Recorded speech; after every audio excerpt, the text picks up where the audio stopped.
विजयवाड़ा में वक्फ बोर्ड ने किसानों की 1200 एकड़ जमीन पे कब्जा कर लिया है और वक्फ बोर्ड ने डीएम को बोला कि जाओ ये जमीन खाली करवाओ। डीएम साहब ने अपनी पूरी फोर्स भेज दिया, किसानों को बोला अपनी फसल काट लो और जमीन खाली कर दो।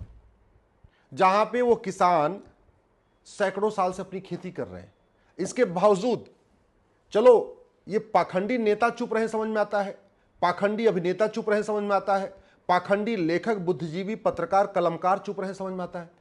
ये आंदोलन जी जो आंदोलन करते हैं किसानों के लिए वो भी चुप हैं, जो बार बार किसानों की बात करते हैं, किसानों के रहनुमा बनते हैं, आज वो भी चुप है। वक्फ बोर्ड किसानों की जमीन पे कब्जा करता जा रहा है। अच्छा, ये कोई पहली घटना नहीं है 1200 एकड़ जमीन कब्जा करने की। अरे मध्य प्रदेश में वक्फ बोर्ड ने किसानों की जमीन पे कब्जा किया, झाबुआ में आदिवासियों की जमीन पे कब्जा किया है, तमिलनाडु में गांव पे कब्जा किया, वो भी किसानों का गांव था उस पे कब्जा किया, महाराष्ट्र में एक गांव पे किसानों की जमीन पे बोल दिया पहले कि ये वक्फ बोर्ड की जमीन है। फिर भी ये इसका मतलब ये हुआ, ये जो किसानों के नाम पे राजनीति ठोकते हैं, जो किसानों के नाम पे राजनीति करते हैं, जो किसानों के नाम पे दिल्ली बॉर्डर जाम करते हैं, ये सबसे बड़े पाखंडी हैं। अगर ये पाखंडी नहीं होते तो इनको वक्फ बोर्ड के खिलाफ धरना प्रदर्शन करना चाहिए। और मैं आज कह रहा हूं, अगर वास्तव में ये किसान नेता हैं, ये जितने भी यहां बैठे थे दिल्ली के बॉर्डर पे, शंभू बॉर्डर पे, गाजीपुर बॉर्डर पे, जिन्होंने 6 महीने दिल्ली को जाम कर रखा था, अगर इनके अंदर वास्तव में थोड़ी भी इंसानियत है, थोड़ी भी सच्चाई है, थोड़ी भी ईमानदारी है और वास्तव में इनके अंदर थोड़ा भी किसानों के प्रति प्रेम है, आए ये दिल्ली में, ये जंतर मंतर पे आए, बैठे, ये जितने दिन वक्फ बोर्ड के खिलाफ धरना करना चाहे करें, इनकी पूरी व्यवस्था मैं करवाऊंगा, इनको मैं परमिशन भी दिलवाऊंगा, इनके रहने खाने की भोजन की व्यवस्था भी करवाऊंगा। ये आए धरना करें, ये आए रामलीला मैदान में किसान आके धरना करें, प्रदर्शन करें, जितने दिन प्रदर्शन करना है करें, इनकी पूरी व्यवस्था मैं करवाऊंगा। ये जितने किसान नेता हैं ये वक्फ बोर्ड के सामने आमरण अनशन शुरू करें, इनके रहने की पूरी व्यवस्था हम कराएंगे, इनकी डॉक्टरी देखभाल भी हम करवाएंगे। आए करें तो, लेकिन नहीं, ये केवल और केवल पॉलिटिकल पार्टियों के एजेंट बन चुके हैं। नाम है इनका किसान नेता, वास्तव में ये पॉलिटिकल पार्टियों के एजेंट हैं।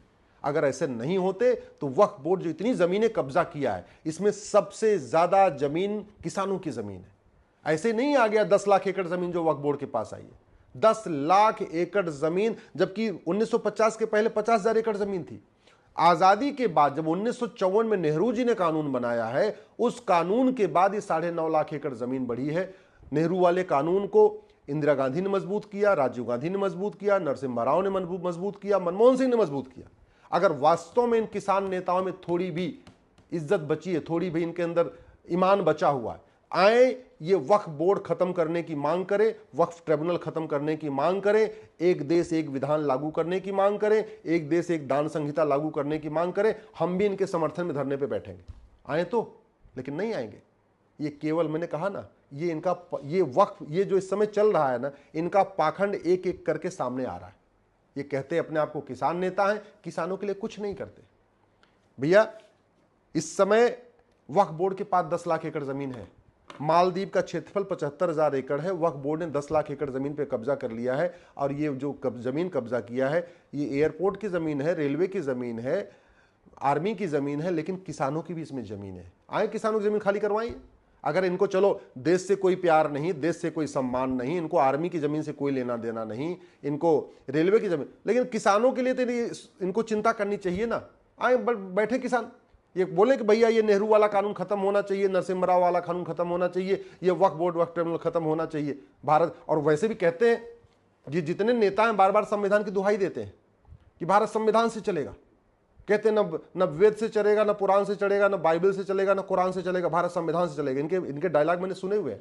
अरे भारत संविधान से चलेगा तो संविधान में वक्फ कहीं लिखा हुआ नहीं, संविधान में वक्फ बोर्ड कहीं लिखा नहीं है, संविधान में वक्फ ट्रिब्यूनल कहीं नहीं लिखा नहीं है। आओ धरना करो, आओ बैठो दिल्ली में, रामलीला मैदान बैठो, जंतर मंतर बैठो, जहां बैठो बैठो। नहीं चलो विजयवाड़ा चलते, जहां विजयवाड़ा में 1200 एकड़ जमीन किसानों की कब्जा हुई है। मैं सारे किसान नेता, सारे जितने भी, चाहे वेस्ट यूपी के किसान नेता हैं, चाहे पंजाब के किसान नेता हैं, चाहे हरियाणा के किसान नेता, चले सारे किसान नेता, इनके लिए बाकायदा टिकट की व्यवस्था मैं कराऊंगा। रेलवे में चलने चाहे रेलवे में चले, फ्लाइट से चलना चाहे फ्लाइट से चले, ये चले, हम इनको सबको ले चलते हैं।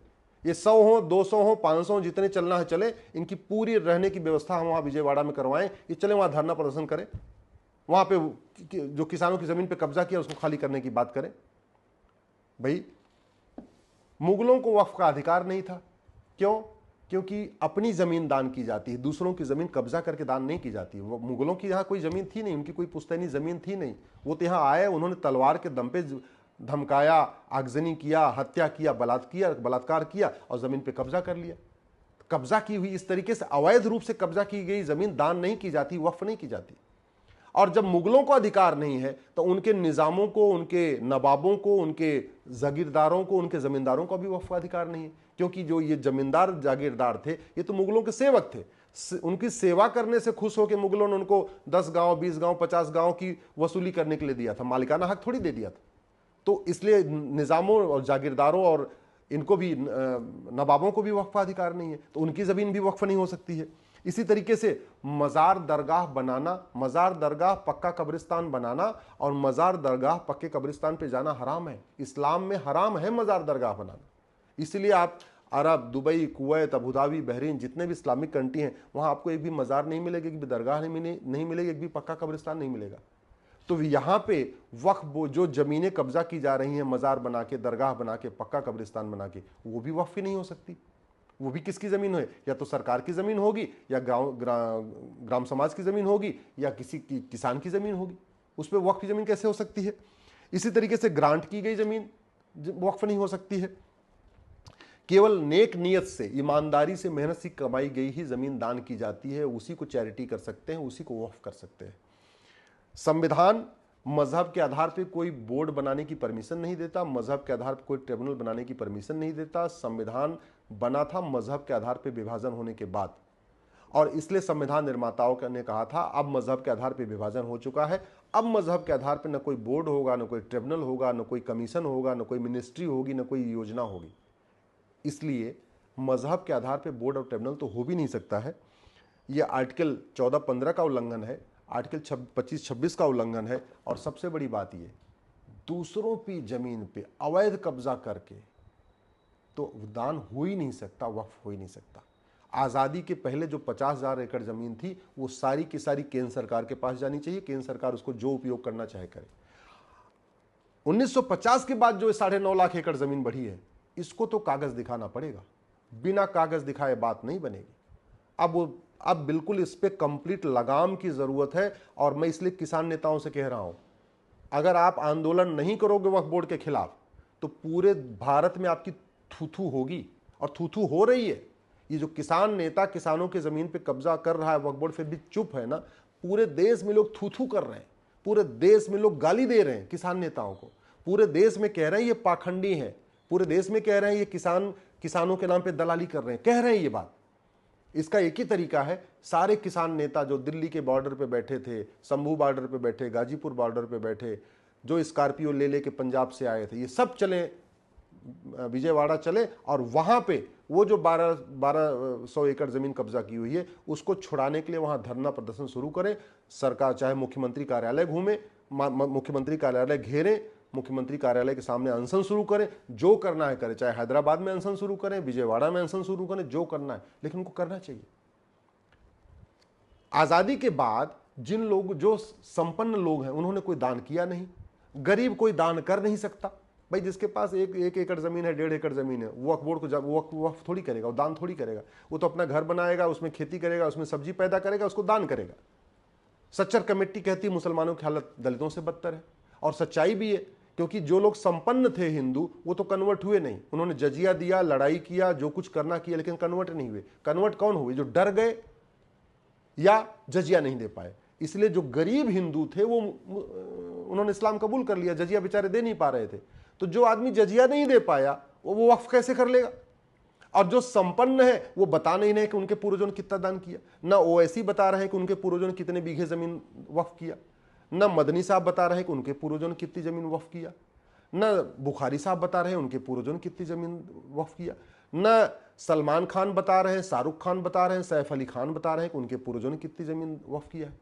भाई दान तो संपन्न आदमी करेगा। जैसे मुकेश अंबानी जाते हैं मंदिरों में, 5-5 करोड़ रुपए दान करते हैं, 5-5 करोड़ सोना दान करते हैं, तो मुकेश अंबानी दान कर सकते हैं।